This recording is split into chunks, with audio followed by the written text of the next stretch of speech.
Gracias, amiga. Bueno, pues vamos a dar inicio a la sesión de hoy, que la vamos a dedicar a la acción de inconstitucionalidad. Mañana intentaremos ver un poco otras competencias que tiene la Suprema Corte en materia electoral. Pero antes de entrar en la materia, pues sí les adelanto que ustedes ya saben, ¿no? La acción de inconstitucionalidad es un mecanismo que no solamente existe para el ámbito de lo electoral, sino que en México pues puede ser instado en cualquier materia. No obstante, en el ámbito de lo electoral, por las particularidades propias que conllevan, ¿no? Los principios que rigen a los procesos electorales, vamos a ver que la acción de inconstitucionalidad tiene algunas especificaciones, ¿no? No solamente se puede incoar en contra de normas electorales, pero cuando se incoa frente a normas electorales, cuando se usa, ¿no? Cuando se impugna por esta vía una norma electoral, pues se va a revestir de unas características diferenciadoras, y eso es lo que vamos a intentar analizar el día de hoy. Ahora, hablar de acción de inconstitucionalidad es desde luego hablar de un mecanismo de defensa de la Constitución o de defensa de la supremacía normativa de la Constitución. Es más, me atrevería a decir que este es el mecanismo estrella en cuanto a la justicia constitucional, ¿no? Es el mecanismo dentro del modelo de constitucionalidad europeo dirigido específicamente a depurar el orden jurídico normativo de leyes que puedan ser contrarias a la Constitución. Y por tanto es el mecanismo directamente dirigido a defender el principio de supremacía normativa de la Constitución. Este proceso, ¿no? Que se instruye, que se lleva a cabo a través de tribunales constitucionales, fue ideado específicamente para esto, para que este órgano constitucional, llámese Tribunal Constitucional, o en nuestros países, es algo raro, ¿no? Tribunales supremos, supremas cortes, porque dentro del modelo europeo, el Tribunal Constitucional no forma parte del Poder Judicial, pero nosotros hemos tropicalizado, ¿no?, el modelo europeo y decimos nuestro Tribunal Constitucional es el Tribunal Supremo. La finalidad del Tribunal Constitucional o del Tribunal Supremo actuando como Tribunal Constitucional va a ser solamente esa, depurar el orden jurídico de normas que puedan ser contrarias a la Constitución. Y es en este sentido que debemos tener claro a dónde podemos ubicar, ¿no?, a la acción de inconstitucionalidad dentro de los modelos de defensa de la Constitución. Yo ya les adelantaba que se ubica dentro del control concentrado o modelo europeo, ¿no? Nosotros sabemos que este es el modelo europeo de control de constitucionalidad, y el control difuso podríamos denominarlo modelo americano de control de constitucionalidad, ¿no? Si ustedes han tenido ocasión de estudiar el derecho anglosajón, pues ya saben que ahí no hay ningún mecanismo que se parezca a la acción de inconstitucionalidad mexicana. No hay ninguno.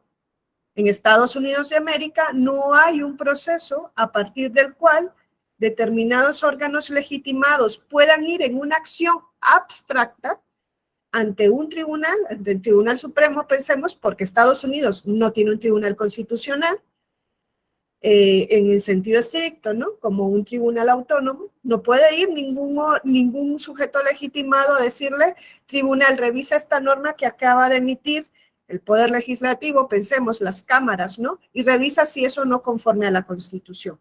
Eso no existe en Estados Unidos de América. Ustedes saben que en Estados Unidos de América el control de constitucionalidad de las leyes, y cuando hablo de leyes quiero ocupar el término en sentido amplio, ¿no? Leyes pueden incluir, ¿no?, decretos, tratados incluso internacionales, de las normas, ¿no? El control de constitucionalidad de las normas en el modelo americano es a través del caso concreto, es a través de la judicial review, de un proceso judicial en donde las partes le digan al órgano judicial, o donde el órgano judicial tenga esa duda y decir, voy a revisar si la norma, no cualquier norma, la norma aplicable a este caso, la que va a resolver este conflicto, puede ser contraria a la Constitución. Y si es contraria a la Constitución, yo ya no la voy a aplicar a este proceso, pero se puede aplicar a otro, porque se trata de inaplicación, no de expulsión de la norma del ordenamiento jurídico. Eso ustedes lo saben perfectamente, porque es lo que pasa con el juicio de amparo en México. Eso es lo que pasa con el juicio de amparo. Y esto viene del modelo americano. Es una forma de controlar la constitucionalidad de los actos de autoridad. Hoy día lo hemos ido extendiendo también. Eso no se ha extendido en Estados Unidos todavía, pero hoy día lo podemos extender a actos de particulares, siempre y cuando realicen actos similares a los de autoridad. Hay una relación de suprasubordinación, ¿no?, entre el particular que realiza el acto o la conducta y la persona afectada. Ustedes saben que ese es el modelo americano. Es la Judicial Review, la que surge con el caso Marbury versus Madison, y sobre esto pues también ya hay, incluso hace algunos meses tuve la ocasión de dar una charla contando, ¿no?, un poco cómo había surgido este caso, porque es importante y es interesante, ¿no?, conocer de dónde viene ese modelo, cuáles fueron las características que revirtieron ese caso y el momento histórico en el que surge. Pero el control de Estados Unidos que nos llega a México a través del juicio de amparo, lo que nos dice es: cualquier órgano judicial puede, en un caso concreto, tiene que haber un proceso, si no, no se hace. Un proceso judicial, civil, penal, administrativo, laboral, cualquier órgano judicial, en ese caso concreto puede paralizar el proceso principal, abrir un incidente y estudiar en ese incidente si la norma, que es la norma que va a aplicar en este caso, es o no conforme a la Constitución. Y si no es conforme a la Constitución, no la aplica. Pero eso no significa que la norma no deje de existir en el ordenamiento jurídico. Eso es lo que pasa en el control difuso. Eso viene a México a través del juicio de amparo. No obstante, México no lo trasplanta tal cual. O sea, no dice, voy a copiar eso que tienen los estadounidenses desde inicios, bueno, más aún se empieza a aplicar a finales del siglo XVIII, y lo voy a poner aquí y se va a llamar amparo. No, ustedes saben que México crea una institución nueva sobre la base de ese procedimiento. Una institución novedosa que no existía en el mundo. ¿Por qué? Porque el amparo no es un proceso cualquiera, sino que es un proceso dirigido a la tutela de los derechos constitucionales. Hoy también se dirige a la tutela de los derechos en tratados internacionales vigentes en el país. Entonces, eso es lo que pasaría en este modelo de control de constitucionalidad. Si ustedes ahorita van viendo, pueden ir haciendo su mapa mental y pueden ir dibujando y decir, ok, cuando yo hablo de control difuso, estoy diciendo, en primer lugar, la palabra difusa, ¿qué nos dice? ¿Qué les dice la palabra difusa a ustedes?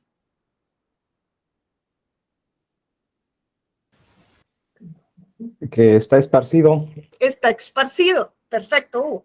Que son varios órganos lo que lo llevan a cabo, difuso entre varios. Y yo les digo, en Estados Unidos, piensen Judicial Review, México, juicio de amparo, son varios órganos judiciales los que pueden llevar a cabo este control. Varios órganos judiciales, no es uno, son varios. Claro, en México me van a decir el Poder Judicial de la Federación, sí, pero el Poder Judicial de la Federación no es un solo órgano, varios jueces de distrito, tribunales colegiados de circuito, en su momento tribunales unitarios de circuito, hoy tribunales colegiados de apelación, que se van a implementar en algún momento, Suprema Corte de Justicia, cuando el caso tenga importancia y trascendencia, son varios órganos. No es uno solo, por eso yo siempre también les digo, error cuando dicen que en México el amparo es justicia constitucional concentrado, ¿no? No, eso de concentrado no tiene nada, es difuso, son varios órganos. Ahora, lo primero es eso, es difuso. Segundo, tiene que haber un caso concreto. Ustedes pueden ir en amparo en México ante un juez de distrito, amparo indirecto, a decirle, esa norma que acaban de promulgar en las cámaras de la Unión puede vulnerar el principio de inocencia, de presunción de inocencia de la Constitución. Revísala. Acaban de publicar una norma, el PANAUT, pensemos este registro que era para los usuarios de telefonía móvil. Yo me podía ir en amparo y decir, esa norma puede vulnerar cualquier derecho que esté en la Constitución, o tengo que ir en amparo y decirles, a ver, señor juez de distrito, esta norma, este registro que se va a implementar en México a partir de la reforma de la ley de telecomunicaciones, tal, me vulnera específicamente a mí el derecho a la intimidad, porque me obliga que si yo quiero tener una línea de telefonía móvil, voy a tener que ceder, por ejemplo, datos biométricos que yo no quiero ceder. ¿Cuál de las dos vías es la que ustedes utilizan? Es la que ustedes utilizan para ir en amparo. Le pueden ir a decir al juez, esa norma viola cualquier derecho que esté en la Constitución, o le tienen que ir a decir, oye, es que me viola un derecho, o bueno, ya si es un interés legítimo decir, no tengo un derecho subjetivo, pero sí un interés que es diferente al interés simple que puede tener cualquier persona, porque en algún momento esto va a impactar en mí, pero no solo en mí, sino en un grupo, ¿no? Que está en mi misma situación, que es el interés legítimo. Es la segunda vía, ¿no? Ustedes no pueden ir en amparo y pedirle a un órgano judicial, al juez de distrito, que revise la inconstitucionalidad de la norma X, que se acaba de impugnar, que puede ser que no se te vaya a aplicar en la vida, que no te cause una lesión en tu interés legítimo o jurídico, y el órgano entrará a conocer. Es difícil que eso suceda en amparo, porque el amparo no está para eso, está para realizar un control concreto. El órgano de amparo revisa si esa norma es o no contraria a la Constitución, porque te puede causar un perjuicio. Es más, si no hay perjuicio, yo no puedo, o sea, mi demanda de amparo me la van a sobreseer si yo no demuestro que tengo una lesión o un agravio. Por eso es caso concreto. Por eso tiene que haber un caso concreto. Y eso es lo que yo les digo, que en México fue pues, sumamente vanguardista. Piensen, en 1841, siglo XIX, no existía en el mundo. Yo, aunque ahí voy a tener algunos reparos, quizá en Europa se comenzaba a hablar de eso, pero por lo menos en América no existía en ningún proceso dirigido específicamente para un control en el caso concreto. Es más, si ustedes ven más allá de ello, México fue tan vanguardista que dirigió ese control concreto y difuso, porque son varios órganos, no es concentrado, es difuso, es concreto, tiene que haber un agravio personal, lo dirigió frente a normas.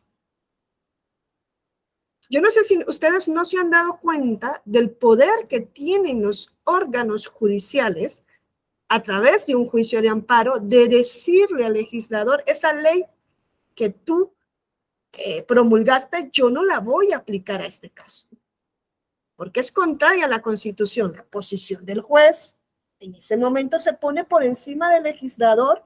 ¿Por qué? Porque la misión del juez es defender a la Constitución, es defender derechos de la persona que están en la Constitución. Claro, lo que pasa es que en México el juicio de amparo solo puede inaplicar para el caso concreto.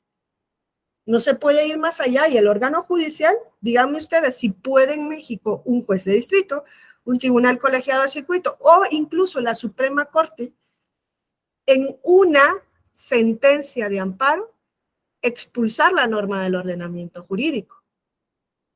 En una sola sentencia de amparo, ¿puede un órgano judicial expulsar la norma del ordenamiento jurídico? Porque ustedes en algún momento han tramitado, han conocido a alguien que ha tramitado, no sé si se dedican incluso al amparo. Que mis respetos, la verdad, el amparo en México es un proceso extraordinario. en todos los sentidos, pero si han tenido una experiencia cercana con el amparo, saben que cuando se ampara a una persona frente a una norma, que puede ser un artículo de la norma, 2, 3, toda la norma, una parte del artículo de la norma, cuando se ampara y el órgano dice, ok, te concedo el amparo, en amparo indirecto lo más que puede pasar es que la norma no se le vuelva a aplicar a la persona amparada. Se expulsa de su esfera jurídica. En indirecto no, es en el caso concreto, pero en el indirecto de su esfera jurídica. Pero la norma sí, si me la inaplican a mí, ¿por qué no se la van a aplicar a Alejandra?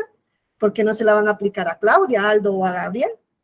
Claro que se la aplican porque la norma sigue existiendo en el ordenamiento jurídico. Es inaplicación. El término lo dice para defenderme a mí en ese momento contra la norma. En Estados Unidos de América es lo mismo, yo les digo, de ahí viene lo del juicio de amparo, ¿no? No crean que viene de otra parte, viene de ahí, esa parte procedimental, no tanto la parte tuitiva, ¿no? De un juicio específico para tutelar derechos. Eso en Estados Unidos ni existe a día de hoy. En Estados Unidos, si yo quiero que se me ampare en un derecho, piensen, ¿no? Se me olvida ahorita como la famosa sentencia, el nombre del aborto, ¿no? En su momento, en los años 70, una persona dice, bueno, es que el prohibir el aborto a mí me viola mis derechos. Va, el caso llega a la Suprema Corte porque era trascendente, llega en certiorari, pero no va en amparo, porque no existe un proceso que se denomine amparo, va en un proceso normal. Dependiendo de la vía en la que vayas a litigar, y en ese proceso, en un juicio normal, que no se llama amparo, es un juicio normal, yo le puedo decir al órgano judicial, esa norma que me vas a aplicar es contraria a la Constitución, revisa si hay una interpretación posible de la norma, una manera en la que no me viole derechos. Y el órgano judicial lo hace en el caso concreto. Para eso, abre un incidente, ¿no? Dentro del proceso, paraliza el proceso, abre un incidente y en ese incidente estudia la constitucionalidad o no de la norma. Si el órgano judicial en Estados Unidos, que no es amparo, perdón, el órgano judicial en Estados Unidos en el proceso dice, ok, no hay una interpretación posible, te la voy a aplicar. ¿Cuál es la diferencia en Estados Unidos en esos casos?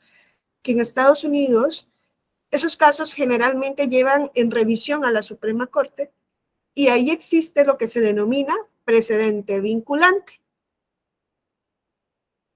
No creamos que los órganos judiciales están en todos los casos inaplicando, no, eso sucede esporádicamente. ¿Por qué? Porque existe la interpretación conforme que permite salvar, hacer pervivir a una ley cuando el órgano dice, en lugar de leerla así, la vamos a leer así.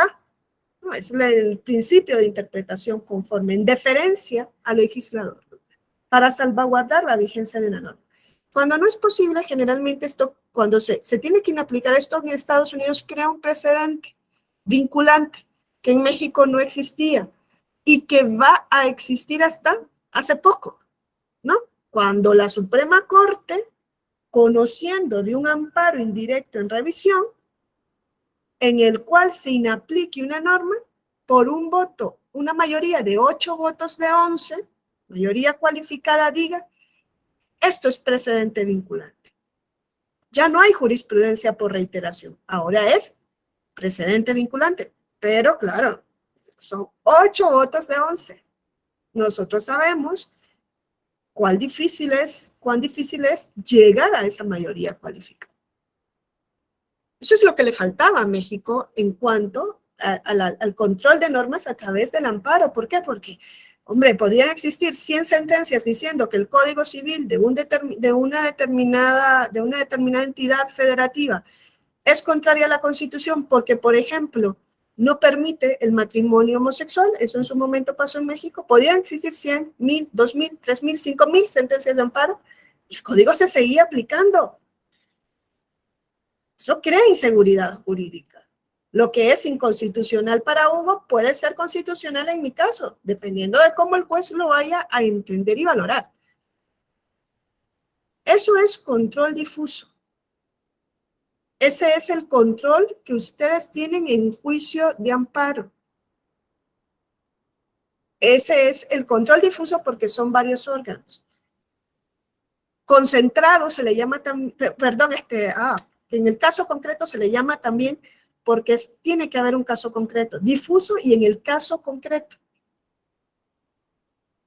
Ese es el control que tiene el Tribunal Electoral del Poder Judicial de la Federación en materia de normas electorales. Si ustedes van al artículo 99 de la Constitución, en su párrafo sexto, ahí van a encontrar que el artículo 99 dice claramente que las salas que integran al Tribunal Electoral del Poder Judicial de la Federación pueden, y lo dice claramente, el término es explícito, pueden inaplicar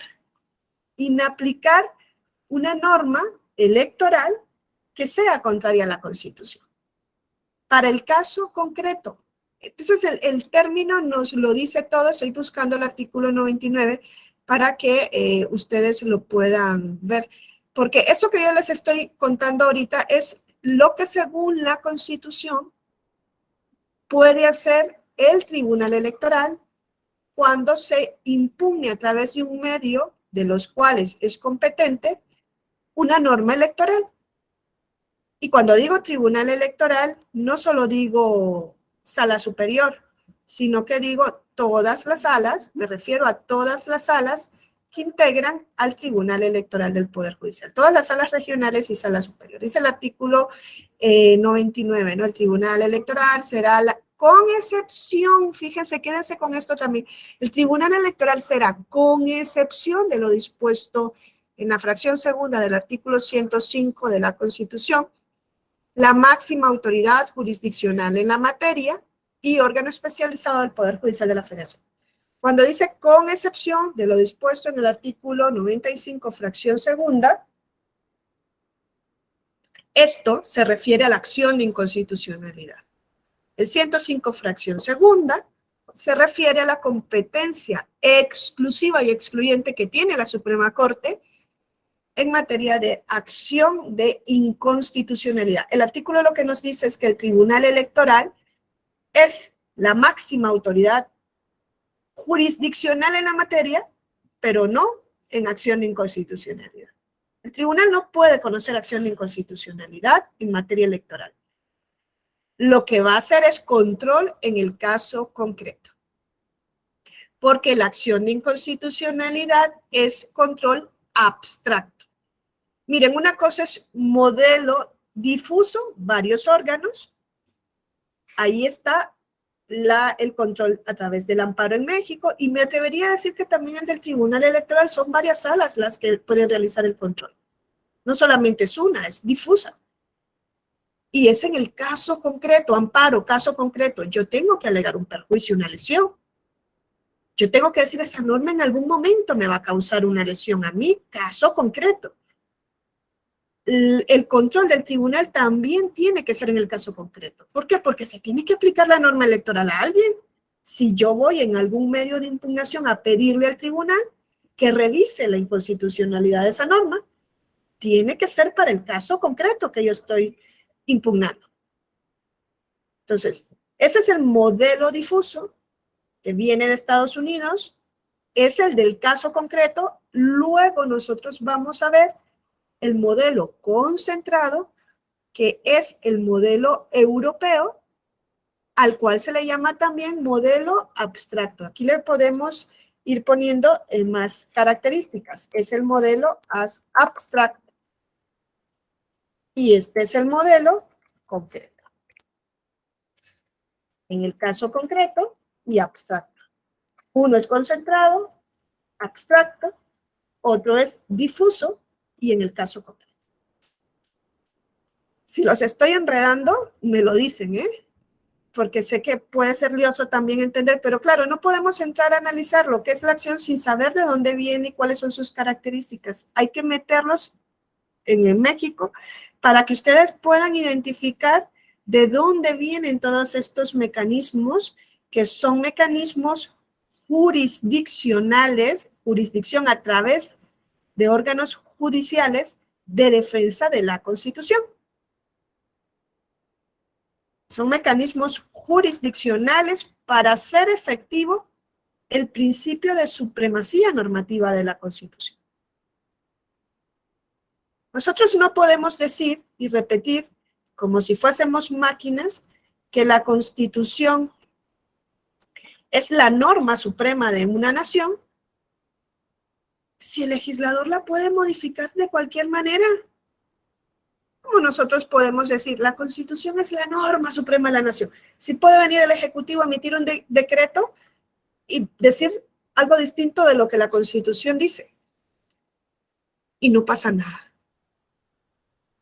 Y no pasa nada. ¿Ustedes creen que sería la Constitución la norma suprema si nosotros tuviésemos un ordenamiento jurídico en el cual el Poder Ejecutivo, el Poder Legislativo o incluso el Poder Judicial pudieran decir y hacer algo distinto de lo que la Constitución mandata? Y no existiera una vía para llamarle la atención y decirle, oye, esa ley que emitiste no existe o no se puede aplicar en el caso concreto. Esa sentencia es inconstitucional, viola el debido proceso, es nula. O ese decreto del Ejecutivo pasando por encima de la Constitución es inaplicable, es que esto es contrario a la Constitución. Tiene que haber una vía para poder llamar y jalarle las orejas a los poderes del Estado para que respeten el orden establecido en la Constitución. Y la vía que ha funcionado hasta el día de hoy es la vía jurisdiccional, judicial, ante órganos judiciales. Y si no, fíjense lo que yo les estoy contando de Estados Unidos, Marshall, Marbury versus Madison. Cuando se instaura la Judicial Review, es ante órganos judiciales, en cualquier proceso. O el juicio de amparo, no se lo dieron al Ejecutivo, se lo dieron al Poder Judicial. Por eso son mecanismos jurisdiccionales de defensa de la Constitución. Y ya les adelanto que hay mecanismos políticos de defensa de la Constitución, pero esos no tienen ninguna eficacia o una eficacia menor. Bueno, como una Comisión Nacional de Derechos Humanos, es un mecanismo para defender a la Constitución, pero no es judicial. Da opiniones, pero si las quieres acatar, las acatas. Hombre, si es un Estado constitucional con instituciones férreas, la opinión de la Comisión Nacional, del Ombudsman o del Defensor del Pueblo va a ser acatada. Hagan la diferencia, ¿no? Entonces, miren, cuando el Tribunal Electoral, ¿en qué casos puede hacer control de normas? Control de constitucionalidad, controlar que la norma sea conforme a la Constitución. ¿Cuál es el modelo que va a seguir el Tribunal Electoral? Miren lo que dice el artículo 99. El artículo 99 en su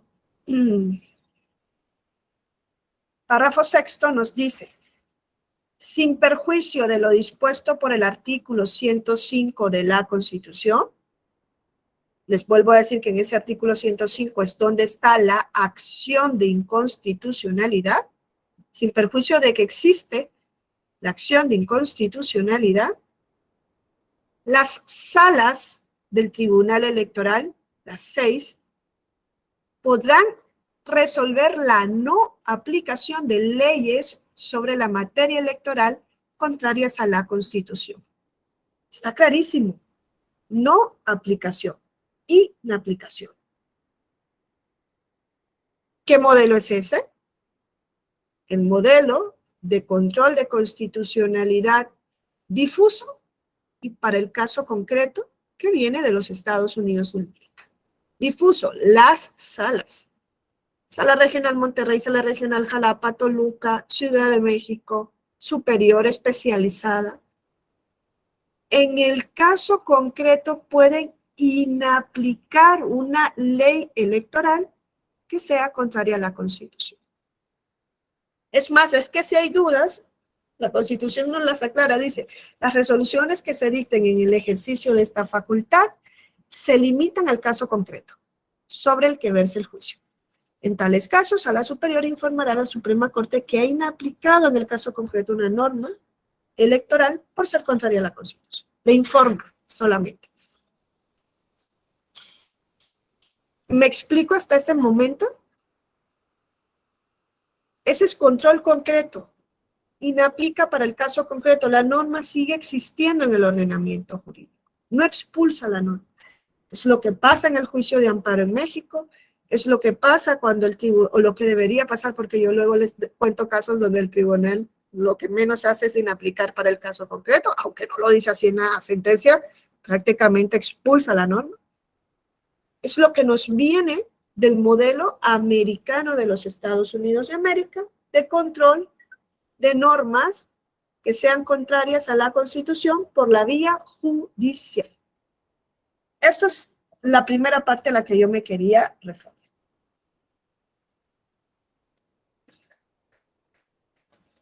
La segunda parte es donde vamos a incardinar a la acción de inconstitucionalidad. Aquí, en esta segunda parte, es donde yo les voy a explicar cómo funciona la acción de inconstitucionalidad.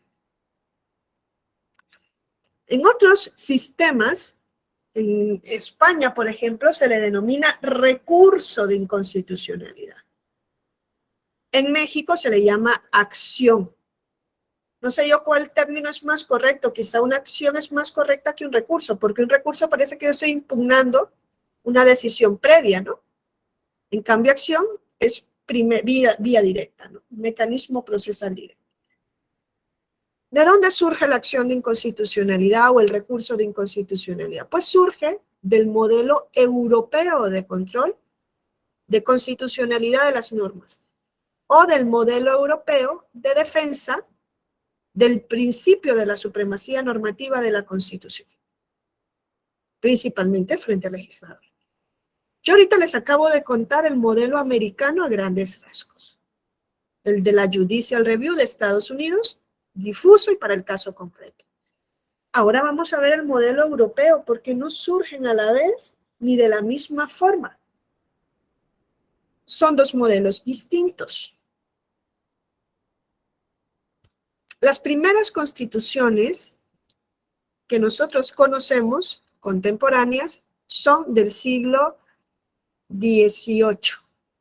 Las primeras constituciones. Antes no existían constituciones, existían leyes, pero no constituciones. Después de la Revolución Francesa y después de la Revolución de Independencia de las 13 colonias que crean Estados Unidos de América, pues se dan cuenta que hace falta limitar el ejercicio del poder. Y en ambas realidades, primero en ambas realidades, perdón, hola, sí, ¿me lo puedes tener ahí? Es que me confundí, va a ser hasta las 10:30 que voy a ir a recogerlo. Sí, perdón, es que estoy en clase y se me olvidó. Vale. Sí, por favor. Gracias. Entonces, perdón, en ambas realidades, tanto en Europa después de la Revolución Francesa, cuanto en Estados Unidos, aunque primero fue en Estados Unidos, se dieron cuenta que debían crear una constitución como norma emanada del poder constituyente, eso luego es más engorroso de explicar, y que iba a limitar el ejercicio de los poderes del Estado. Ya les digo yo que no puede haber constitución que sea la norma suprema si no hay un mecanismo que haga que los poderes del Estado se alineen conforme a la Constitución. Nosotros podemos decir que la Constitución es norma suprema, pero si la Constitución puede ser tocada por cualquier poder, eso es letra muerta. Y así ustedes pueden ver aquí mismo, echar un vistazo en América Latina y decirme a mí si estos países que hoy ya son declarados como dictaduras tienen o no constitución. O bueno, decirme si en México, durante el periodo de un partido hegemónico, donde no había libertades ni separación de poderes, ¿había o no constitución? Nominalmente había. ¿Realmente, eficazmente? No, porque no limitaba el ejercicio del poder. Entonces, tanto Estados Unidos cuanto Europa tienen esa experiencia de tener una constitución. Estados Unidos en 1803 por primera vez va a aplicar un mecanismo de defensa de la supremacía normativa de la Constitución, que está en la cúspide de la pirámide de las normas del Estado, según Hans Kelsen, la va a defender frente al legislador. Si no han leído Marbury versus Madison, yo les animo a que lo lean. Hay una versión también en español que está en internet, sumamente interesante este caso. 1803. Europa no hace eso sino hasta 1920. Hace un siglo. Exactamente, hace un siglo. Celebraban en el 2020 un siglo los europeos de tener un mecanismo de defensa de la Constitución. Llegaron antes los estadounidenses que los europeos, por razones también históricas que no me da tiempo, ¿no?, contarles aquí por qué Estados Unidos introduce un mecanismo de defensa de la Constitución antes que Europa. Pero así sucedió. Ustedes conocen, me imagino que en algún momento de su vida, pues en la universidad, ¿no?, comenzaron a leer la obra de Hans Kelsen. Y hoy día, pues es un autor al que se tiene que recurrir reiteradamente, no solo por control de constitucionalidad, ¿no? La obra de Hans Kelsen tiene un impacto incluso, ¿no?, hasta nuestros días, ¿no? A Hans Kelsen le conocemos todas y todos. Hans Kelsen es quien instaura, el modelo europeo de control de constitucionalidad. Él es el primero que le dice a los europeos, oye, en Estados Unidos, desde 1803, su constitución tiene un mecanismo de defensa, principalmente frente al legislador. En Europa no lo tenemos. En ese momento se daba la oportunidad de que Austria iba a darse su constitución. Se iba a independizar del imperio austrohúngaro y al independizarse y ser un estado, iba a tener que darse una propia constitución. Y le encargaron esta tarea al jurista vienés Hans Kelsen. Y Hans Kelsen dice, ok, hay que decir lo primero que la constitución tiene que decir es que es la norma suprema de la nación. Y lo segundo es que si es norma suprema, hay que instaurar un mecanismo de defensa de la Constitución, principalmente frente al legislador. Hans Kelsen, en una ficción, podríamos decir que abre la ventana y dice, a ver qué tienen los vecinos gringos al otro lado del Atlántico. Lo hacen los jueces, las y los jueces, en un caso concreto. Yo me imagino que en ese momento Hans Kelsen se echó una carcajada y dijo, en Europa eso jamás va a pasar. Aquí en Europa no le vamos a dar el poder a los jueces para que le digan al legislador lo que hiciste no existe porque es contrario a la Constitución. No sé si me explico. En Estados Unidos el control, aunque sea en el caso concreto, lo hacen los jueces. Por eso han leído que se habla del gobierno de los jueces. ¿Qué poder tiene un juez de decirle, no solo al legislador, sino al ejecutivo, ese acto que tú emitiste es contrario a la Constitución y yo no lo voy a aplicar? Y en cuanto hay un precedente vinculante, eso no existe en el ordenamiento nunca más. Miren el poder de un juez. Hans Kelsen dijo, y los europeos lo siguen diciendo hasta el día de hoy, en Europa no le vamos a dar ese poder a los jueces. En 1920, no, porque los jueces eran conservadores y no querían que el sistema avanzase. Eran súper tradicionales. Bueno, y Europa sigue siendo muy tradicional a día de hoy, ¿eh? Y muchas sentencias, incluso del Tribunal Europeo de Derechos Humanos. Hombre, es que incluso hay un juez del Tribunal Europeo que ha dicho, esa paridad que tienen, que dicen que pueden haber más mujeres que hombres en México, eso en Europa no va a suceder nunca. O por lo menos no en el momento, porque es muy tradicional. Los jueces eran conservadores y además durante la monarquía habían estado del lado del monarca. Entonces no se confiaba en los jueces para darles esa función. ¿Qué es lo que idea en ese momento Hans Kelsen? Dice, ok, vamos a introducir en Austria un tribunal bueno, un órgano que funcione como un tribunal. ¿Por qué? Porque va a ser colegiado,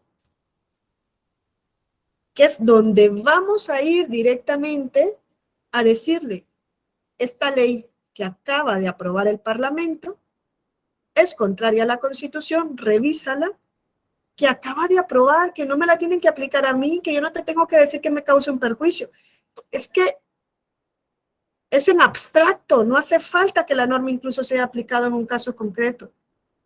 Va a haber un órgano que va a funcionar como un tribunal colegiado al que se va a ir a decirle, revisa si esta norma recientemente aprobada es contraria a la Constitución o no. Eso es lo que hace un tribunal constitucional en Europa. ¿Quién puede ir al tribunal constitucional a decirle, tribunal, revisa si la norma que acaba de expedir el Parlamento es contraria o no a la Constitución? Pues son sujetos políticos. Miren cuál era la idea de Hans Kelsen. Dijo, a ver, dentro del Parlamento, ¿quién aprueba una ley? ¿Quién aprueba la ley dentro del Parlamento? Dentro de las cámaras, ¿quién es el que aprueba la ley? No quiero que me lo aterricen tanto en la práctica porque me dirán, pues la mayoría, la política, ¿no? Porque es político, ¿no? La legislación es política, pero ¿quién aprueba una ley? ¿Es la mayoría parlamentaria o no? O sea, ustedes ven cómo tiene que haber una mayoría determinada en la misma Constitución para aprobar una ley. Es la mayoría. Entonces dijo Hans Kelsen, oye, esa mayoría representa una parte del pueblo, ¿no? Que le eligió. Esa es la ficción que se crea con la actuación del legislador, representa al pueblo. ¿Y la minoría del pueblo que no está representada por esa mayoría, qué puede hacer frente a la ley? Y es donde dijo Hans Kelsen, ok, las minorías parlamentarias, los grupos minoritarios de las cámaras, son los que en principio van a poder llevar el recurso de inconstitucionalidad cuando la mayoría parlamentaria apruebe una ley que la minoría considere es contraria a la Constitución. Minorías parlamentarias frente a mayorías parlamentarias. En un inicio, Hans Kelsen se planteó si la ciudadanía de a pie debía tener esta facultad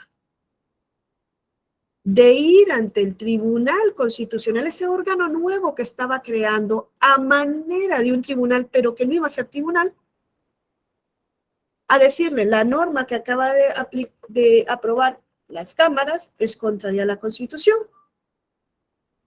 A eso se le denomina acción popular. Existe hoy en algunos países. Por ejemplo, en mi país de origen, en Nicaragua, existe la acción popular. Un ciudadano puede ir e impugnar. Hans Kelsen dijo, eso es abrir demasiado el grifo. Imagínense, si en ese momento habían 15 millones de austríacos, decía, los 15 millones van a estar legitimados, o por lo menos 10 o 5, para venir al tribunal a impugnar normas, cierro la puerta. Solamente órganos políticos pueden impugnar una norma aprobada por el Parlamento a través del recurso de inconstitucionalidad. Así lo previó en su momento Hans Kelsen. ¿Tienen idea ustedes de por qué yo les digo que el Tribunal Constitucional Europeo, ese que también crea Hans Kelsen crea el andamiaje de la justicia constitucional europea, concentrada y abstracta? Es Hans Kelsen, wow, qué maravilla. O sea, ya quisiera haber tenido yo ese cerebro para decir, este es el ideador de todo lo que tiene Europa hoy día y que nos ha pasado a nosotros, porque, hombre, díganme ustedes, ¿qué país latinoamericano no se precia de tener un tribunal constitucional? Hombre, si es que parece que somos menos si no tenemos un tribunal constitucional, ¿o no? Vayan a revisar en América Latina y van a encontrar que casi todos los países tienen un tribunal constitucional. Llámese así, o su Tribunal Supremo es Tribunal Constitucional, o hay una sala dentro del Tribunal Supremo que se llama Sala Constitucional, porque nos gusta lo de afuera, ¿Cómo no vamos a tener un tribunal constitucional? Vamos a ser menos nosotros que los europeos. Cuando no tiene nada que ver con nuestra experiencia histórica, nada. Nada tiene que ver el tribunal constitucional, pero todos tenemos tribunal constitucional. Fíjense, ¿saben ustedes por qué yo les digo que Hans Kelsen en su momento, alguien me puede decir, ideó a este tribunal constitucional como un tribunal, pero no iba a ser un tribunal? Solamente iba a ser colegiado y por eso le va a llamar tribunal constitucional. Aquí yo les digo, Hans Kelsen dijo, jamás un juez va a poder llevar a cabo este control, nunca. Yo no le voy a dar el poder a los jueces como se lo dieron los gringos a los suyos. No confiamos en los jueces. Voy a idear en esa constitución austríaca de 1920 un tribunal que va a funcionar como tal, o sea, que va a ser colegiado, un órgano más, se va a llamar Tribunal Constitucional, pero no va a ser un tribunal. ¿Alguien me puede decir por qué no era un tribunal?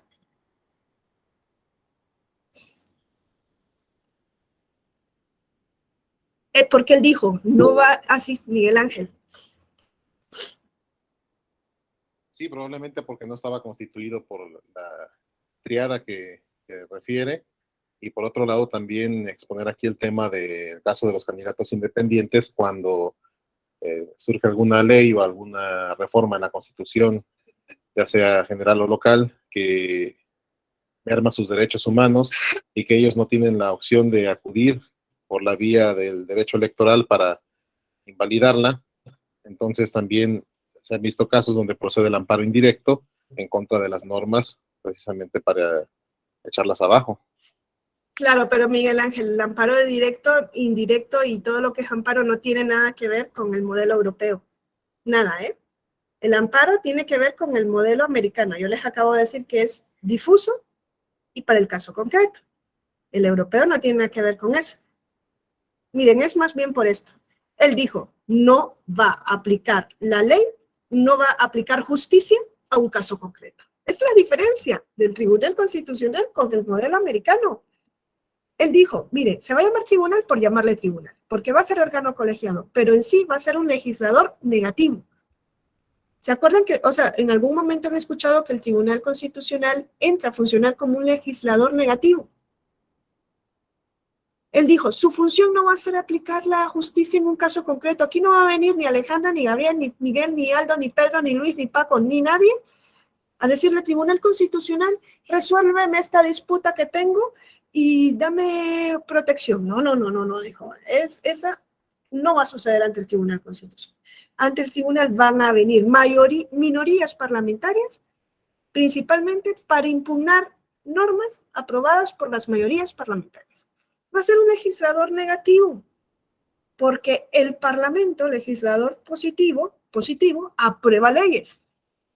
Y el Tribunal Constitucional, legislador negativo, las va a derogar cuando sean contrarias a la Constitución.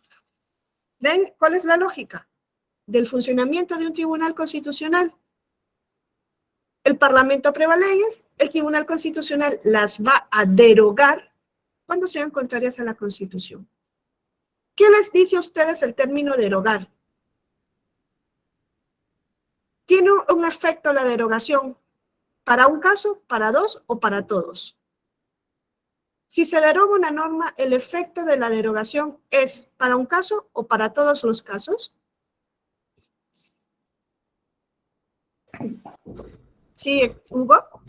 Pues solo en lo que perjudique, me imagino que sí tiene que ser efectos generales, pero si en determinado momento ya está un caso activo, pues la norma también nos dice de los efectos pues que deben de seguir surtiendo en su caso hasta que se concluya. Pero por lo regular sí son efectos generales, Son algo que efectos beneficie. generales. A menos en materia penal, a ver, luego explico esto, no me quiero meter ahorita, pero en sí, ahora les explico cuáles son los efectos porque es que tiene un rollo, ¿eh? Si el tribunal iba a derogar una norma, el efecto era para todos. ¿El Parlamento aprueba una norma solamente para Hugo y para Miguel? ¿Puede decir el Parlamento, yo voy a aprobar una norma solo para estas dos personas, una ley, solo para ellos dos? No, el efecto es para todos, ¿no? Una ley es para todos. El principio de generalidad tienen vocación de universalidad, son generales las leyes, ¿no? Entonces dijo, si el Tribunal Constitucional va a ser un legislador a la inversa, va a derogar para todos. Eso es lo que crea Hans Kelsen. Dice, primero, un Tribunal Constitucional que no es poder judicial. Aquí no va a venir ni Paquito, ni Pedrito, ni Luisito, ni nadie a decirle, dame justicia en el caso concreto. No es poder judicial. Primera cuestión, el Tribunal Constitucional en Europa no pertenece al Poder Judicial. Es un órgano aparte del Poder Judicial. Ergo, los europeos tienen una Corte Suprema o Tribunal Supremo que culmina su Poder Judicial y un Tribunal Constitucional. Son dos cortes distintas. ¿Por qué? Porque la Constitucional solamente va a tener función constitucional. Y es ahí donde yo me pregunto, ¿y qué nos pasa a los latinoamericanos queriendo importar tribunales constitucionales? Y luego nos enredamos y nos mareamos porque no sabemos cómo darle salida al Tribunal Constitucional. Pero bueno, ya los tenemos, hay que hacerlos funcionar. Primero dijo, Tribunal Constitucional fuera del Poder Judicial. Tribunal Constitucional, yo no puedo venir a pedirle justicia en el caso concreto, eso no existe, dice Hans Kelsen. Va a ser un legislador negativo y la única vía para llegar al tribunal va a ser el recurso de inconstitucionalidad.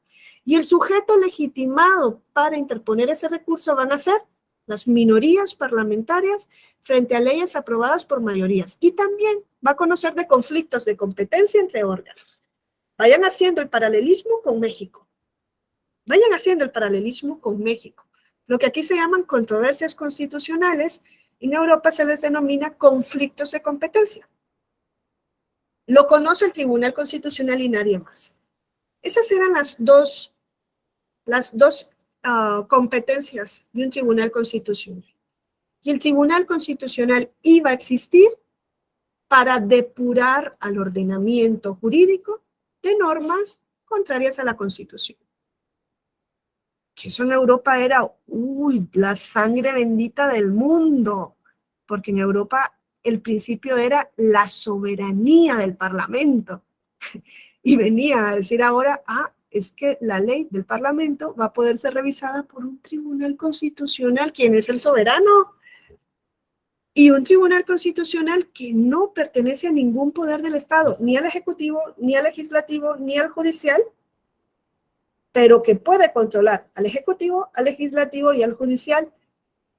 Es maravillosa la función de un Tribunal Constitucional. Ahora, abro un paréntesis de un segundo y les digo, hoy día los tribunales constitucionales en Europa conocen de amparo, que les han traducido a amparo, pero en Alemania no se llama amparo, un proceso de tutela de derechos. Eso también es interesantísimo, luego analizar cuál nace primero, si el amparo mexicano o los europeos. Eso me encanta a mí. Y creo que tengo que retomar ese estudio porque es increíble. Pero no porque Hans Kelsen lo quiso, sino porque luego le han ido metiendo al Tribunal Constitucional esa función. Y hoy día el Tribunal Constitucional dice, yo soy muy poderoso si conozco de amparo y puedo decir que el acto del Ejecutivo o que el acto del Poder Judicial no existe, porque en Europa el amparo no existe frente a leyes. Otra cuestión diferente a la mexicana. Pero el Tribunal Constitucional tiene muchísimo poder. ¿Por qué? Aquí les cuento. Puede decir el Tribunal Constitucional, como ha sucedido en España, la sentencia del Tribunal Supremo, de la Corte Suprema Española, no existe. Tiene que volver a dictar otra conforme a lo que yo le diga. Miren, el poder del Tribunal Constitucional le dice al Tribunal Supremo, esa sentencia viola derechos constitucionales. Eso no existe. Yo voy a emitir otra en plenitud de jurisdicción distinta a la tuya y la mía es la válida. Vean el poder que ha adquirido hoy un Tribunal Constitucional. Eso en su momento Hans Kelsen no lo quiso. Si ustedes han leído a Hans Kelsen, saben que él era sumamente positivista. ¿Se acuerdan que él decía, las normas no tienen que estar desprovistas de valoraciones subjetivas? Hombre, hoy yo con el neoconstitucionalismo, yo creo que Hans Kelsen ahorita ha de estar muriéndose y reviviendo en la tumba, pues a cada segundo, porque él era contrario a todo esto. Por eso él decía, nada de valoraciones subjetivas, el tribunal es eminentemente un órgano que va a hacer esto, agarrar la ley La va a meter en la Constitución, si encaja se queda y si no se va. Eso es lo que iba a hacer. ¿Qué pasa con la sentencia que emitiese un tribunal constitucional? Cuando dijese que la norma es contraria a la Constitución o cuando dijese que la norma es conforme a la Constitución, iba a tener efectos para todos. ¿Qué es lo que yo les decía a Hugo antes? O que Hugo nos decía, el efecto es general, es para todos. Y yo no quiero que esta clase les quede como cualquier clase, quiero que entiendan realmente de dónde viene la acción de inconstitucionalidad y que vean cuál es el modelo mexicano y cómo funcionan estos, el americano y el europeo en México. ¿Cuál es el efecto de una sentencia? Vuelvo a repetir, ¿cuál es el efecto de una sentencia en un amparo indirecto que dice que determinada norma viola un derecho de esta persona y es inconstitucional por eso? ¿Cuál es el efecto? Si el juez de distrito dice la norma efectivamente es inconstitucional. Solo para el quejoso. Para el caso concreto. Y es lo que aquí yo les pongo. Efecto interpartes. Para el caso concreto. Eso significa interpartes. Caso concreto. Inaplica, no anula. Luego en alguna clase me decía alguien, no, profesora, usted está equivocada y no conoce el sistema mexicano porque hay una declaratoria general de inconstitucionalidad y ahí la norma, ya hay 2 casos, ¿no? Que es lo de el uso lúdico de la marihuana y algo de telecomunicaciones, que se han declarado la inconstitucionalidad de la norma y se, pero eso no es una sola sentencia de amparo, no me vengan a decir que sí. Incluso con el precedente vinculante se tiene que abrir un proceso aparte del amparo. Una sentencia ni de la Suprema Corte va a expulsar la norma en amparo, no. Tiene que abrir el proceso de declaratoria general de inconstitucionalidad. ¿Qué es aparte? ¿Es distinto? ¿No es amparo? Ahora, cuando el Tribunal Constitucional, dice Hans Kelsen, encuentra que la norma es contraria a la Constitución, lo que va a hacer, y aquí se los puse, expulsa a la norma del ordenamiento jurídico. Legislador negativo, deroga, decía Hans Kelsen, deroga, expulsa la norma. Y el efecto se le denomina erga omnes, frente a todos, efectos generales. Interpartes, recuerden siempre, amparo, caso concreto, erga omnes, acción de inconstitucionalidad en México, que viene del modelo europeo, que es abstracto, porque ya les dije que no hace falta que la norma se aplique a un caso concreto, no hace falta alegar una lesión, no hace falta alegar un perjuicio directo, ni interés legítimo, ni interés jurídico, ni nada. Lo que hace falta es cumplir el procedimiento que se establece en la misma Constitución, que nosotros vamos a ver ahora. Y el efecto es que la norma se expulsa del ordenamiento jurídico. ¿Se acuerdan ustedes esa sesión que hubo de la Suprema Corte tan emblemática que fue este año, no? Ya creo que estoy en 2023, de la Ley de Reforma Energética. ¿Se acuerdan? Que no se sabía si hubo 7 votos, 8 votos, que era un desastre, que el secretario de Acuerdos se enredó, no supo si dijo el uno que el otro, que pedían que volvieran a revisar la sesión para ver si el ministro o la ministra votó. No hubo 8 votos, según, ¿no? No hubo 8 votos a favor de la inconstitucionalidad y la norma pervive. Pero si hubiesen habido 8 votos diciendo que la norma era inconstitucional, esa norma ya no existiría. Ahora decía Hugo, ¿no existen? Si te beneficia. ¿Y si existe? No, no existe. Nosotros ahora vamos a ver los efectos de que no existen. Miren, esto que es el modelo concentrado o el europeo, el de Hans Kelsen, este es el que viene a México a través de la acción de inconstitucionalidad. Esto es lo que tiene México a través de la acción de inconstitucionalidad. Esto es lo que tiene México en amparo. Sí ven la flechita, ¿verdad? ¿Que la muevo? ¿O no? ¿No se ve? ¿Se ve o no? No, ok. No, maestra, no se ve. Okay. Entonces, a ver, esto que aquí, ¿y aquí la ven?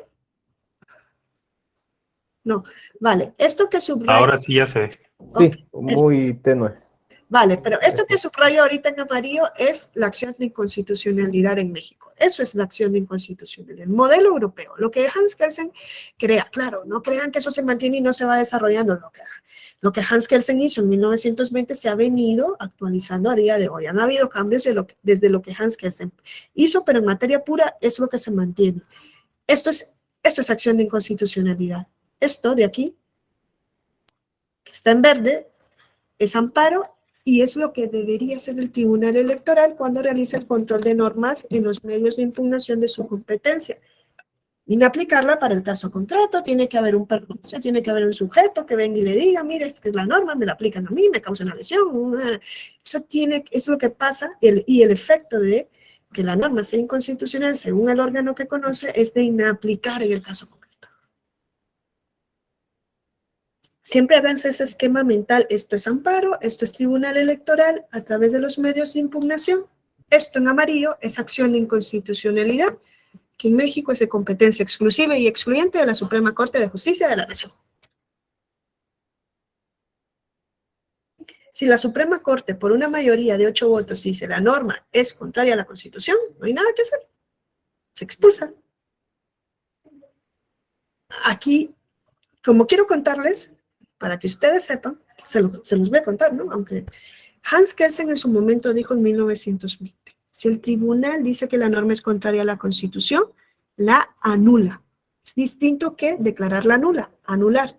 ¿Qué significa anular? Significa, dice Hans Kelsen, que la norma es inconstitucional a partir del momento de la sentencia. Es inconstitucional a partir del momento de la sentencia.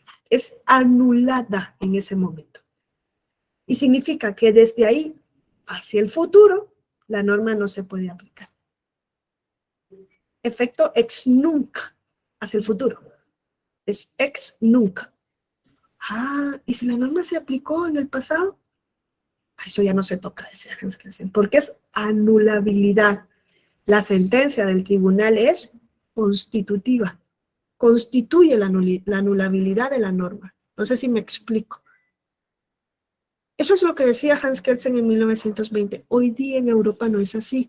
Hoy día en Europa, si el Tribunal Constitucional, por ejemplo, español, dice que una ley es inconstitucional a través del recurso de inconstitucionalidad, que en México se llama acción de inconstitucionalidad, el efecto no es de anulabilidad, sino de nulidad, que es diferente. Porque la nulidad se retrotrae al momento de origen de la norma. La anulabilidad era a partir de la sentencia constitutiva. La nulidad es a partir de que la norma nace. Y entonces lo que pasa con una sentencia del tribunal que dice que la norma es inconstitucional es que la norma no existe desde el momento en el que nació. Se retrotraen los efectos hacia el pasado y ya la norma no se puede aplicar nunca más. ¿Me explico? Nula, no existe, es un vicio de origen.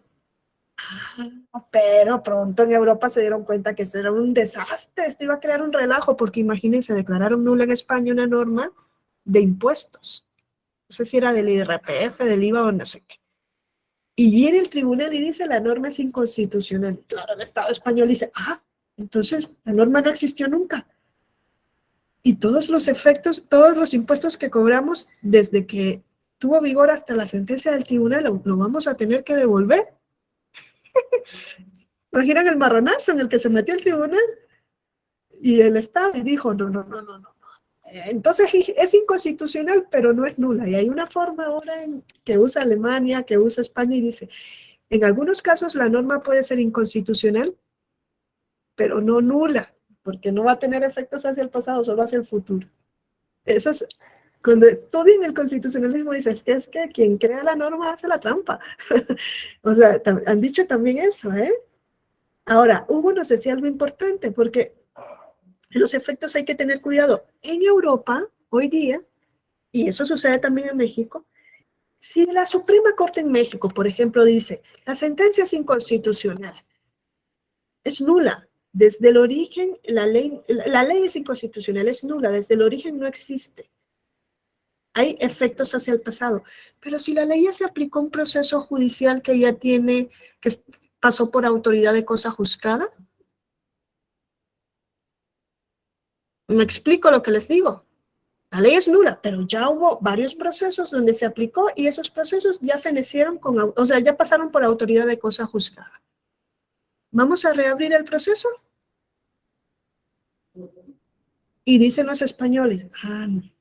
Si ya se pasó por una sentencia que ya es cosa juzgada, el proceso se queda tal cual.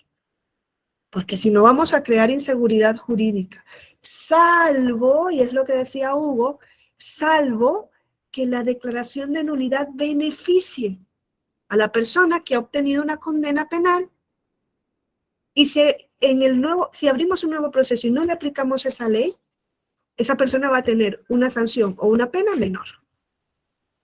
Eso es lo que pasa, ¿eh? O sea, todo lo de la inconstitucionalidad es un mundo en sí mismo, porque hay muchísimos casos que pueden crear una problemática. ¿Hace falta que nuestros países tengan un tribunal constitucional o recurso tal? Hombre, quizás sí, pero claro, luego cómo los metemos. Miren, en México hicieron un chacuatol, o sea, y en México metieron del modelo difuso, el amparo, y luego meten la acción en la Suprema Corte, y luego la Suprema Corte entonces es el Tribunal Constitucional, pero además es el Tribunal Supremo. Ahora están diciendo que van a crear una sala dentro de la Suprema Corte. Si funciona el sistema, y funciona el sistema mexicano, pero yo me quito el sombrero y les hago una referencia a los constitucionalistas, porque esto es un mundo en sí mismo, ¿eh? Hicieron ahí un berenjenal, lo metieron y funciona. Que no les podía haber funcionado, pero les funciona. Y encima de eso meten un tribunal electoral que además es tribunal constitucional en la materia, porque pueden aplicar para el caso concreto una ley electoral contraria a la Constitución. ¡Wow! Chapó, el sistema mexicano yo creo que es el de los sistemas más confusos que hay, pero que funcionan. ¿O me van a decir que no funciona? Claro que el sistema funciona. Hay amparo, funciona el amparo, hay acción de inconstitucionalidad, funciona con mayoría cualificada, que luego dicen no debería ser así. Luego tienen un tribunal electoral que yo le contaba, ayer a una persona que vive en España, de lo que es el tribunal electoral y se llevaba las manos a la cabeza y me decía, es que ese tribunal no solo resuelve, y es mexicano y vive en España, es jurista, pero ha desarrollado la mayor parte de su vida académica allá. Me decía, pero es que el tribunal electoral no solamente resolvía quién ganaba la elección presidencial. Le digo, no, y le comencé a contar lo que hacía y decía, wow, se quedó con la boca abierta de la función que puede tener un tribunal electoral en México y que es tribunal constitucional. Es una cuestión bastante interesante. Hecho este preámbulo, les voy a contar cómo funciona la acción de inconstitucionalidad.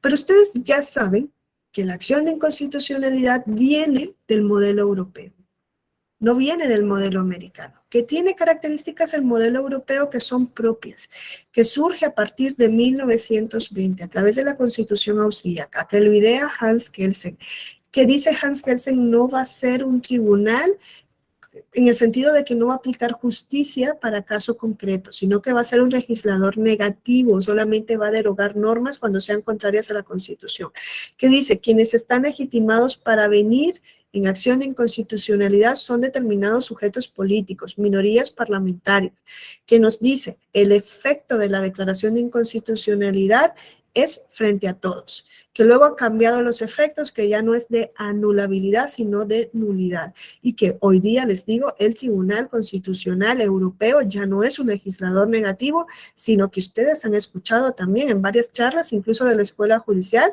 han evolucionado. Hoy hay sentencias que se llaman interpretativas, manipulativas, aditivas, y que el Tribunal Constitucional hoy día es un cuasi legislador.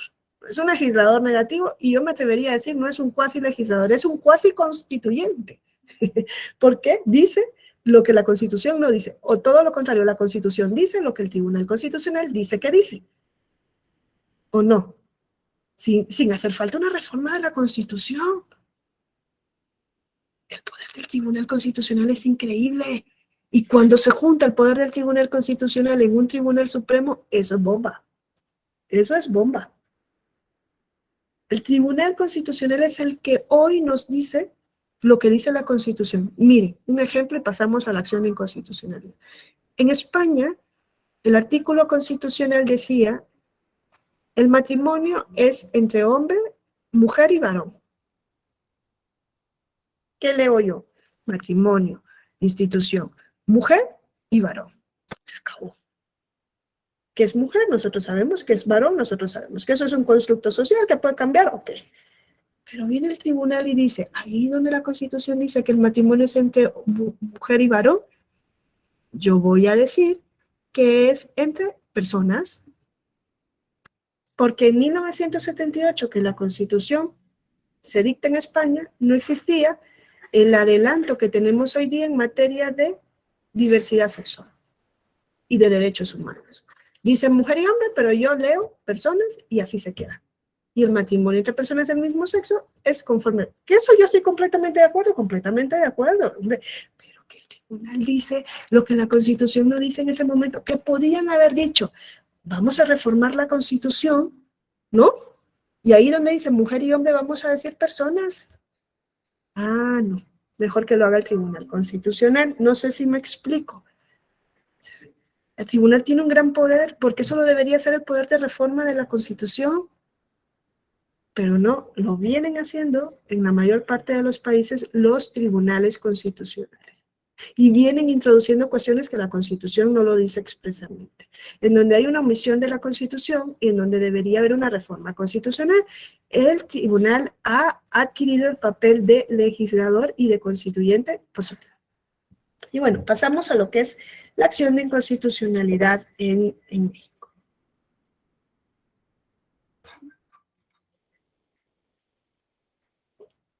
Para eso yo les invito a irse al artículo 105 de la Constitución. En Google, Constitución Política de los Estados Unidos Mexicanos, aparece la Constitución con las reformas y pues nos vamos al 105 de la Constitución para ir viendo de la mano de la Constitución lo que está nos dice.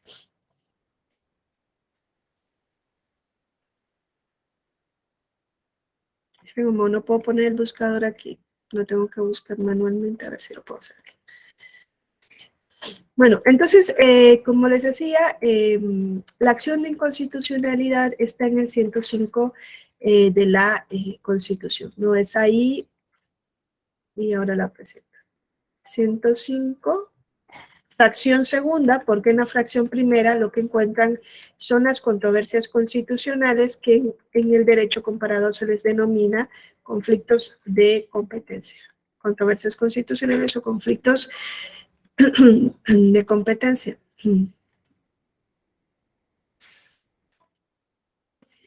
Y esto es lo que nos dice el artículo.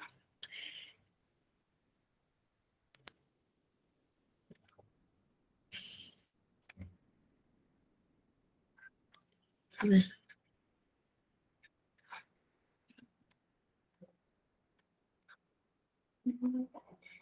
Okay. Para verlo aquí. Bueno, entonces lo que nos dice el artículo es eso, ¿no? Nos dice, de las acciones, la Suprema Corte de Justicia de la Nación tiene competencia para conocer, dice el 105, ¿no? Si ustedes se van al 105 arriba, es lo que nos dice. Y dice, de las acciones de inconstitucionalidad que tengan por objeto plantear la posible contradicción entre una norma de carácter general y la Constitución. De las acciones que tengan por objeto plantear la posible inconstitucionalidad de una norma, eso lo cambian en México, antes decía de una ley, pero lo que se establece ahora es una norma de carácter general con la Constitución. A esto se le denomina acción abstracta, por lo que yo les expliqué anteriormente. No hace falta que la norma se aplique a un caso concreto. No es necesario o no se requiere la existencia de un agravio, ni de un interés legítimo, ni de un interés jurídico para iniciar el procedimiento de acción de inconstitucionalidad, por lo que generalmente se le otorga la legitimación para poder llevar a cabo este proceso, esta acción, para llevarla ante la Suprema Corte a titulares de los poderes públicos, jefes de Estado, minorías parlamentarias frente a mayorías parlamentarias, entidades federativas y en algunos supuestos, como es el caso del caso mexicano, los órganos constitucionales autónomos. Es una acción abstracta y es de competencia exclusiva y excluyente de la Suprema Corte de Justicia de la Nación. Esto fue introducido en México a partir de la reforma constitucional de 31 de diciembre de 1994. El precedente está en el modelo de control de constitucionalidad europeo que nosotros acabamos de revisar a grandes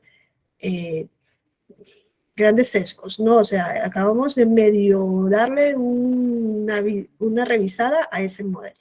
Así, por encima, pero por encima.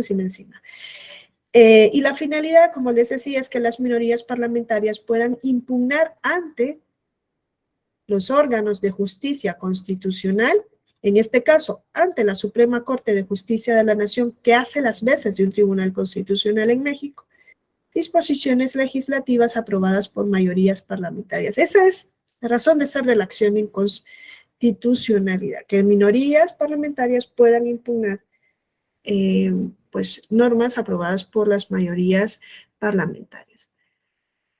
Si ustedes se dan cuenta, la acción de inconstitucionalidad inaugura en México el modelo de justicia constitucional electoral.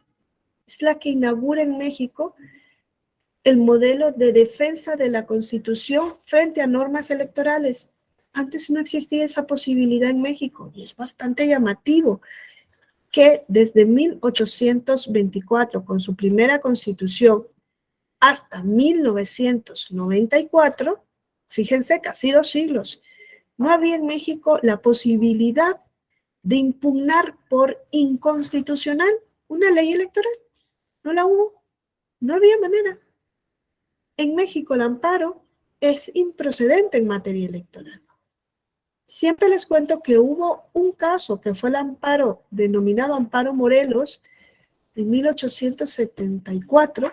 Fue la única vez que dio lugar a la tesis de incompetencia de origen en la cual la Suprema Corte le entró a un caso en el cual se alegaba que una ley electoral era contraria a la Constitución.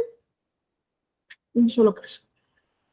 Bueno, no tanto se alegaba que la ley electoral era contraria a la Constitución, se alegaba que una ley aprobada había sido, una ley había sido aprobada por un parlamento que no se había constituido conforme a lo que decía la Constitución, y entonces entraba a analizar cómo se constituyó el parlamento y si el gobernador que había promulgado la ley se había reelecto en contra de la Constitución o no. Involucraba materia electoral, el amparo.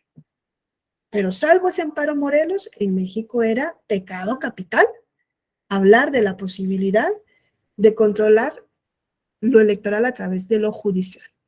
Y esa posibilidad se abre por primera vez en 1900. Y bueno, aquí me voy a tener que autocorregir, ¿eh?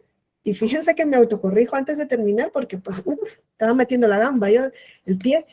La acción de inconstitucionalidad se introduce por primera vez en 1994. Ustedes saben que hubo esa reforma, ¿no? En 94, en donde se amplía la controversia constitucional, se introduce la acción de inconstitucionalidad, pero en 1994 se decía que la acción era improcedente frente a leyes electorales. En 1994 decía, esta facultad de impugnar la contradicción de una norma con la Constitución en materia electoral, no. Es hasta 1996 cuando se amplía el espectro de la acción de inconstitucionalidad frente a leyes electorales. Primero se introdujo la acción de inconstitucionalidad y se dijo, pero no frente a leyes electorales. Lo electoral no puede venir a lo judicial. Y en el 96 dice, ok, ya pues Suprema Corte, éntrale a conocer leyes electorales contrarias a la Constitución. Que es esa gran reforma de México en donde se crea el Tribunal Electoral del Poder Judicial de la Federación y se le da por primera vez al Tribunal Electoral la facultad de calificar la validez de la elección presidencial. Y a la Suprema Corte se le dice, y tú vas a revisar la constitucionalidad de las leyes electorales a través de la acción de inconstitucionalidad, nada más. No hay otra vía, solamente esta. Entonces, eso es lo que pasa en 1996. Ahora, ¿cómo es el control en México a través de la acción de inconstitucionalidad? ¿Es previo a que la ley surja, nazca, o es a posteriori que la ley nazca? Miren lo que dice. Sí. ¿Alguien abrió el micrófono? Bueno, no sé si alguien quería comentar. ¿Es previo o es a posteriori? Miren lo que dice el artículo. Dice, las acciones de inconstitucionalidad podrán ejercitarse dentro de los 30 días naturales siguientes a la fecha de publicación de la norma. Es a posteriori. La norma tiene que estar publicada para que puedan interponer los sujetos legitimados la acción de inconstitucionalidad. Y esto se los digo, ¿por qué? Porque hay algunos estados como España o como Francia en donde existe la posibilidad de controlar una norma antes de que la norma haya sido aprobada. Imagínense, se está tramitando una ley y antes de que la ley sea aprobada por las cámaras, van ante el Tribunal Constitucional. En España ya no se puede hacer frente a leyes, pero en Francia sí. Le dicen, tribunal, revisa si esa norma que están tramitando en el Parlamento, eso no contraría la Constitución. Y el tribunal emite su opinión, que es vinculante.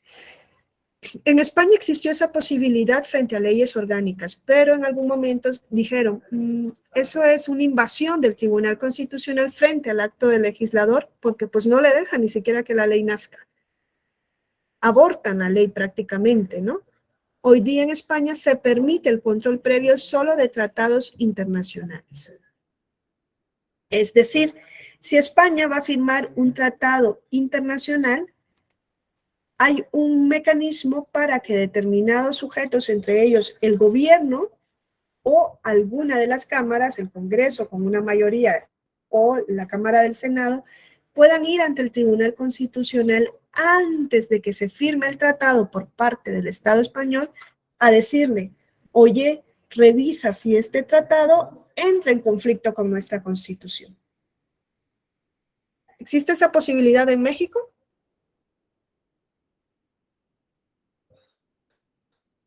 ¿Existe esa posibilidad en México de que antes de que se firme un tratado internacional pueda ir el gobierno, una entidad federativa, la Cámara de Diputados o el mismo Senado, que es la que aprueba ese tratado posteriormente que se firma por parte del gobierno, puede irle a decir, oye, Suprema Corte, revisa en acción de inconstitucionalidad de manera previa si este tratado es o no conforme a nuestra Constitución? ¿Existe esa posibilidad?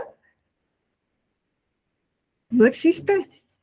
No hay control previo. La Constitución es exacta, dice, dentro de los 30 días a partir de la fecha de publicación de la norma. No hay control previo. Que en otros países hay. Fíjense, yo les digo, en España, la Constitución de España es de 1978. Se ha reformado solamente 2 veces. ¿Se imaginan? 40 años y la Constitución solo se ha reformado 2 veces. 2. Y la primera fue precisamente a raíz de un control previo de tratados internacionales. Ustedes saben que existe la Unión Europea. Pues en 1992 se firma un tratado que es el Tratado de Maastricht, por el que se modifica el tratado constitutivo, se modificaba el tratado constitutivo de la Comunidad Económica Europea y se iba a crear la Unión Europea, el Tratado de Maastricht, ¿no? En ese tratado se establecía lo siguiente. El tratado era entre España y 40 y tantos países más, o 30 y tantos países más, era multinacional, ¿no? Y el tratado decía, un ciudadano o ciudadana de cualquiera de estos países que resida, por ejemplo, un italiano que resida en España, aunque no tenga la nacionalidad española, va a ser un italiano que reside en España, pero forman parte ambos países de la Unión Europea, va a tener el derecho a votar y a ser votado en las elecciones municipales de España. ¿Me siguen? O sea, un alemán que viva en Italia va a poder tener el derecho a votar y ser votado en las elecciones municipales del municipio donde resida en Italia. Se creó la ciudadanía europea. municipales. También pueden votar para elecciones del Parlamento Europeo, pero no para las elecciones presidenciales o generales. Bueno, que no son presidenciales porque es sistema parlamentario. Eso decía el Tratado de Maastricht. En cambio, la Constitución española decía en el artículo 13 que únicamente tenían el sufragio activo los extranjeros en las elecciones municipales si existía reciprocidad. Sufragio activo, derecho a votar en las elecciones municipales si había reciprocidad. Si en el país de origen de ese extranjero se le permitía votar a un español en las elecciones municipales. Sufragio activo. Ciudadano extranjero que no era nacionalizado, yo nicaragüense, vivo en un municipio en España, yo puedo votar si en mi país se le permite votar al español en la elección municipal.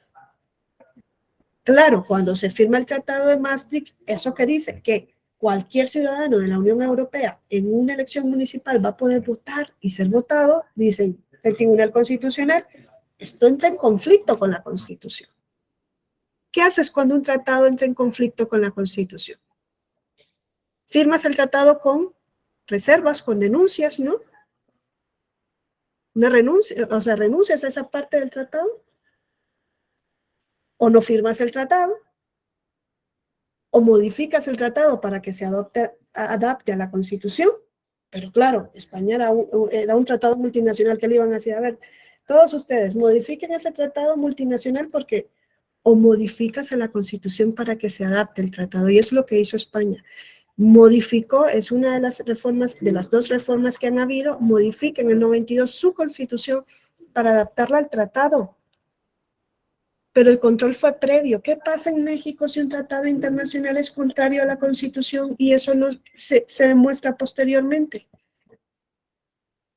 Hombre, quizá ahora por el principio pro persona, pues no aplicas el tratado y aplicas la Constitución, ¿no? ¿O no? Hombre, y es que incluso si el tratado es más beneficioso, pero la Constitución tiene ¿cómo se le llama esto? Una restricción, prevalece la Constitución. Eso es algo que tampoco entiendo. Entonces, el control a través de la acción de inconstitucionalidad en México es a posteriori. Tiene que pasar 30 días naturales a partir de la fecha de la publicación de la norma, no la publicación en cualquier sitio, sino en el Diario Oficial de la Federación, o si es una norma estatal, en el Diario Oficial de la entidad federativa, o sea, una publicación oficial de la norma, para que se pueda interponer la respectiva acción de inconstitucionalidad. Los sujetos legitimados lo encuentran también en el artículo 105, fracción segunda de la Constitución, y nos dice el artículo, y eso lo vamos a ver ya mañana porque voy a tener que terminar antes ya que voy a entrar a otra clase. ¿Quiénes pueden interponer la acción? El equivalente al 33% de los integrantes de la Cámara de Diputados, que hoy día ya no se debería llamar Cámara de Diputados, se debería llamar Cámara de la Diputación o algo más pues, incluyente porque son 50% mujeres y 50% hombres. El 33% contra leyes federales. ¿Qué nos dice? Minorías, 33%, aunque ese 33% podría ser menos, ¿no? Pero la Constitución exige 33% frente a una ley federal aprobada en la Cámara de Diputados. 33% de los integrantes del Senado en contra de leyes federales y de tratados internacionales. El Senado es la única Cámara que puede, en acción de inconstitucionalidad, impugnar a posteriori, no de manera previa, a posteriori un tratado internacional. Que no sea de derechos humanos, porque nosotros sabemos que los tratados sobre derechos humanos son parámetro de control y no objeto de control. El Ejecutivo Federal, por conducto del consejero jurídico, el equivalente al 33% de los integrantes de alguna de las legislaturas en contra de leyes expedidas por el propio órgano, los partidos políticos con registro ante el Instituto Nacional Electoral. Ahí es donde se vio, miren de cuándo es la reforma, 1996, esto en el 94 no existía porque no se podían impugnar leyes electorales. Es a partir del 22 de agosto de 1996 que se dice, los partidos políticos con registro ante el Instituto Nacional Electoral por conducto de sus dirigencias nacionales pueden impugnar una ley electoral o federal o local. Si es un partido político nacional, lo tiene que hacer a través de su dirigencia nacional. O pueden ser los partidos políticos con registro en una entidad federativa a través de sus dirigencias. No dice que tiene que ser la nacional, dice a través de sus dirigencias exclusivamente frente a leyes locales. La Comisión Nacional de Derechos Humanos en contra de leyes o tratados que violen derechos humanos, órgano constitucional autónomo dotado de legitimación. También los organismos estatales de derechos humanos frente a leyes locales que violen derechos humanos. El INAI, el órgano garante que defiende el derecho de la protección de datos, el acceso a la información pública, contra leyes federales o locales o tratados internacionales que vulneran el derecho de acceso a la información pública y la protección de datos, y los organismos garantes estatales en la materia, y el fiscal general de la República en contra de leyes federales y locales en el ámbito penal. Esos son los órganos legitimados en México. En otros países tienen una legitimación similar. Una minoría de la Cámara de Diputados, una minoría de la Cámara del Senado, el Ejecutivo, en España comunidades autónomas, el Ministerio Fiscal o el Defensor del Pueblo, que aquí es el CNDH. Mañana nosotros vamos a entrar a ver cómo funciona esta legitimación y qué ha venido diciendo, la Suprema Corte en algunas acciones de inconstitucionalidad, cómo funciona el plazo, porque también eso ha tenido su aquel, y más aún en materia electoral, cuál es el procedimiento que se ha seguido y algunas decisiones relevantes que se han tomado en acción de inconstitucionalidad en el ámbito electoral. Les pido disculpas por haber hecho el preámbulo tan largo, pero es que no quería entrar a que ustedes la acción de inconstitucionalidad solo la vieran en México y no entiendan de dónde viene la acción de inconstitucionalidad. Es importante saber de dónde vienen nuestras instituciones para poder entenderlas mejor, ¿no? Y que puedan hacer en su mapa mental, esto es acción de inconstitucionalidad, Suprema Corte, incluso en materia electoral. Ya les digo, el Tribunal Electoral no tiene facultad de controlar en abstracto una norma, solamente en el caso concreto, que sería más el modelo que se sigue en amparo, y el amparo es improcedente en materia electoral, por eso lo conoce el tribunal. O sea, por eso es el Tribunal Electoral el que da la protección en el caso concreto, frente a normas en materia electorales, y ver cuáles son los efectos de uno y otro. Ese mapa, yo les voy a pasar luego la presentación, cuando termine la clase de mañana, para que ustedes se puedan quedar y puedan revisar. Les digo, México es el país que impone mucho reto en esta materia, pero funciona increíble. O sea, yo creo que ningún constitucionalista que se precie de estudiar el constitucionalismo, si no conoce lo mexicano, pues poco conoce, porque es un país que te reta muchísimo en entender cómo se han introducido elementos de distintos sistemas y cómo los hacen funcionar. Y más aún cuando se refiere al amparo, que esto es creación mexicana 100%. Y lo del Tribunal Electoral, que yo creo que ningún otro país en el mundo tiene un tribunal electoral como el mexicano, que es tribunal constitucional en la materia. Y bueno, lo dejaríamos aquí y mañana seguiríamos viendo un poco la acción, contando un poco alguna contradicción de tesis relevante que tiene que ver con esto también, y lo de la consulta popular, que son las 3 competencias que tiene la Suprema Corte en materia electoral. Y bueno, nos veríamos mañana, y pues si quieren dar una leidita al artículo y tal, ir buscando la ley reglamentaria de las fracciones primeras y segundas del artículo 105 para mañana tener a la par ambas cosas y poderlas ir revisando. Y bueno, pues ha sido un placer y nos vemos mañana.